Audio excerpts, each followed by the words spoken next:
ஒரே ஒரு 5 லிட்டர் இதய மந்த்ரா கடல் எண்ணெய் பேக் ஒரு மாசம் முழுசுக்கும் அத்தனை சமையல முடிச்சு விடலாம். இதய Mantra.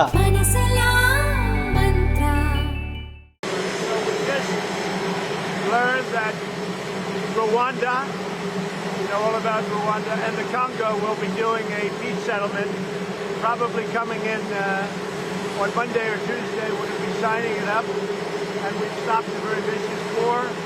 So that was an honor for me to be involved. I want to thank J.D. Vance for a great job, and also our Secretary of State, Marco Rubio, has done a fantastic job. So Rwanda, long-term war with the Congo, a very bloody war. They're all bloody, but this was a really bloody one. He's going to be making peace with Congo, and they can get on to making trade deals with the United States and other places and have a much more normal form of life. We're very honored by that. As you know, we did a very great job with India and Pakistan, and we had India in. It looks like we're going to be making a trade deal with India. And we had Pakistan in. It looks like we're going to be making a trade deal with Pakistan. And it's a beautiful thing to watch. The Serbia, Kosovo, likewise, they've been fighting for years. And as you know, we brought that one to a conclusion. And now we have a couple of big ones. We have Russia, Ukraine, which is making a little bit of progress. And we have Israel. And nobody really knows what that one is all about. We're going to find out pretty soon, I guess. The Iranian foreign minister this afternoon said if the U.S. is serious about negotiations, that you would call up Israel and request that they stop their airstrikes. Will you make that request? Well, I think it's very hard to make that request right now. If somebody's winning, it's a little bit harder to do than if somebody's losing. But we're ready, willing, and able, and we've been speaking to Iran, and we'll see what happens. Mr. President, what was the thought process behind 2-week timetable?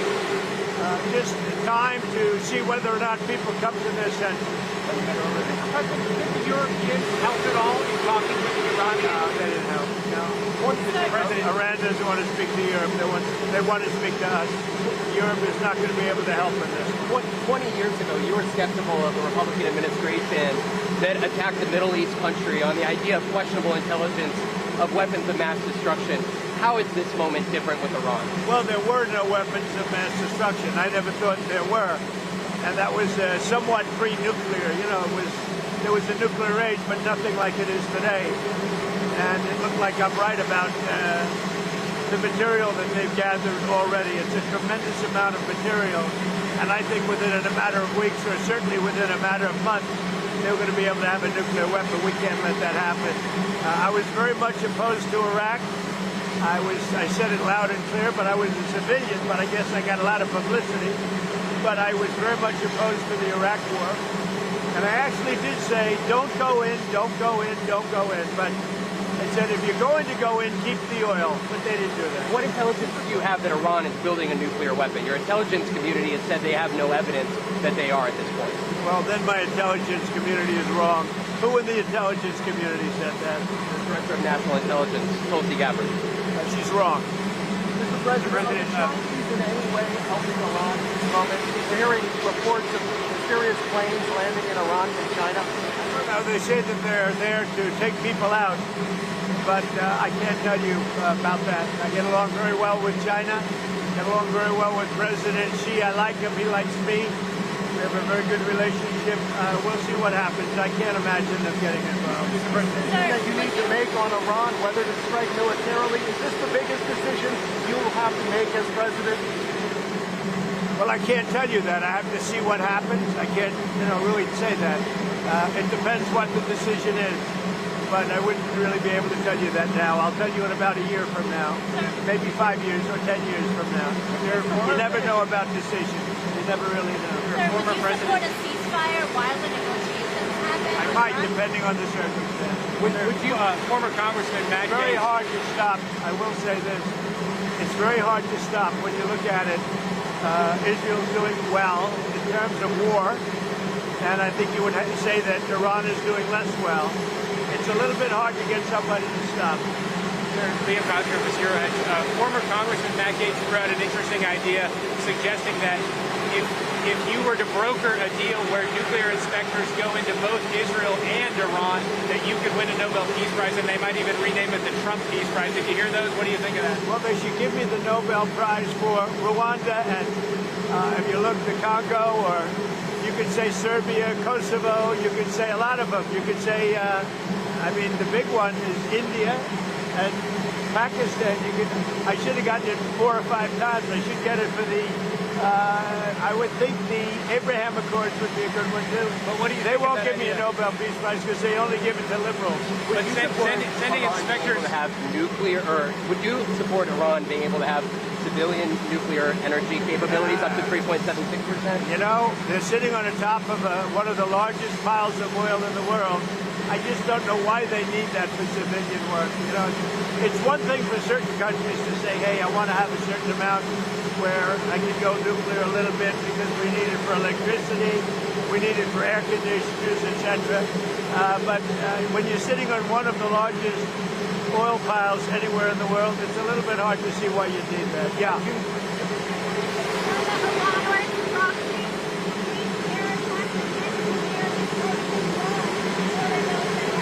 We're always concerned about that, and we have to take them out and be very strong. You're even in danger talking to me right now. Do you know that? You are in danger talking to me right now.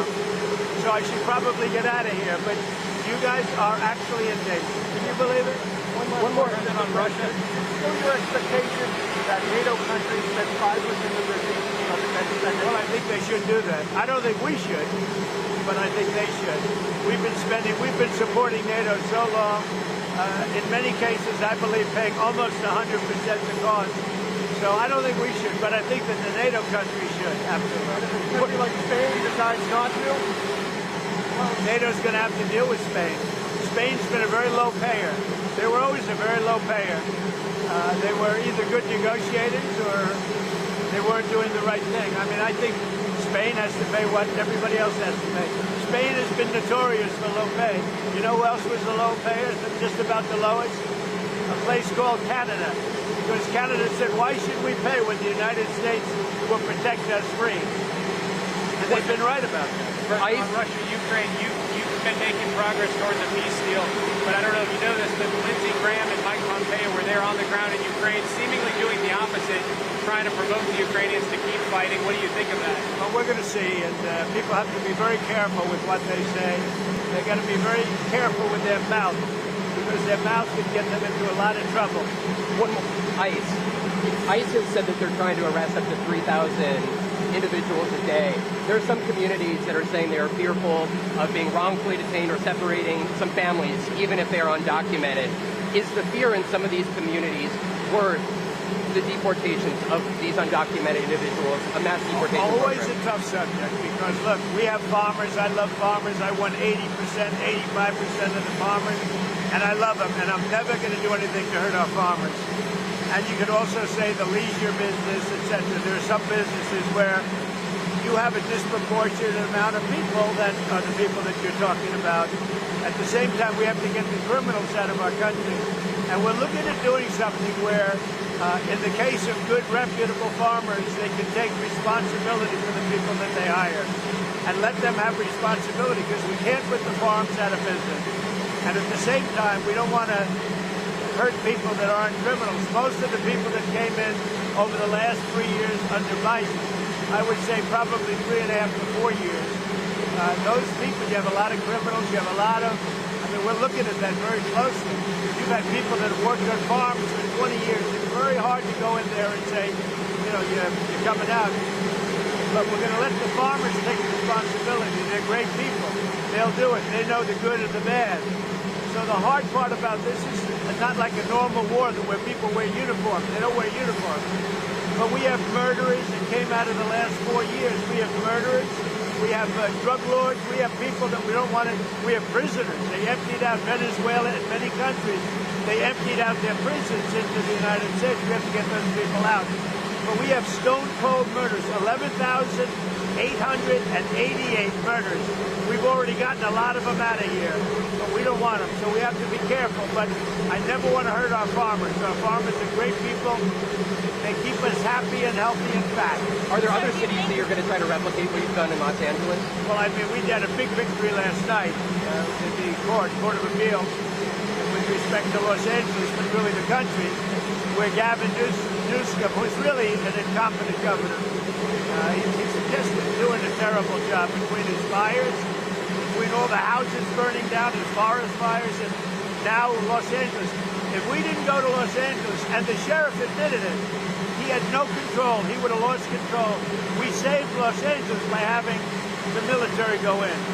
And the second night was much better. The third night was nothing much. And the fourth night, nobody bothered even coming. We put out that fire, and we did a great job of it. He sued us for going in and for helping him. We went and helped them. Right now, you'd have Los Angeles burning to the ground. Largely, it would have already been destroyed. So do you You think want your legacy, deportations Mr. should... President, to be that of a peacemaker? Do you worry that striking Iran would change that? Always a peacemaker. That doesn't mean sometimes you need some toughness to make peace, but always a peacemaker. Can you win in Iran without ground forces? Man, Is an aerial campaign in Iran enough, or do you need ground forces? well, I'm not going to talk about ground forces. The last thing you want to do is ground forces. Does Iran have 2 weeks, or could you strike before that? Are you essentially giving them a 2-week Well, timeline? I'm giving them a period of time. We're going to see what that period of time is, but I'm giving them a period of time. And I would say 2 weeks would be the maximum. Mr. President, do you think deportations should focus on criminals or all people who are here illegally? Start focusing on criminals, and that's what we've been focused on. Very bad criminals, dangerous criminals. But Stephen Miller said to go out and arrest every person who's here illegally. He told ICE to arrest everyone who's here illegally. Do you agree with that? Stephen and I have a very good understanding. He's a terrific person. We have a great understanding. President, if there is an attack on U.S. assets, will you promise to conduct a full investigation and make it transparent with the American people before blaming Iran for such an attack? Well, if there's an attack, we'll know almost immediately with modern equipment who made the attack. And those people will be very, very unhappy. Would you Prime share that? Minister- And I want to get you people out of danger. You're in danger standing with me. One more. Prime Minister Netanyahu said that they had the capacity to take out all of Iran's nuclear facilities. So what role would the U.S. be able to play, and why would they, if Israel says that they have all of the ability? Well, I'm not sure he said that, but they really have a very limited capacity. They can break through a little section, but they can't go down very deep. They don't have that capacity. And we'll have to see what happens. Maybe it won't be necessary. Maybe it won't be necessary. Would you like to see Congress pass a bill that bans child transgender surgery? Well, I know they're talking about it, aren't they? We're going to have to see how it comes to me in what form. Certainly, it's been something I've been talking about also. Okay? Thank you. Be careful. Duck. Duck. Thank you, everybody.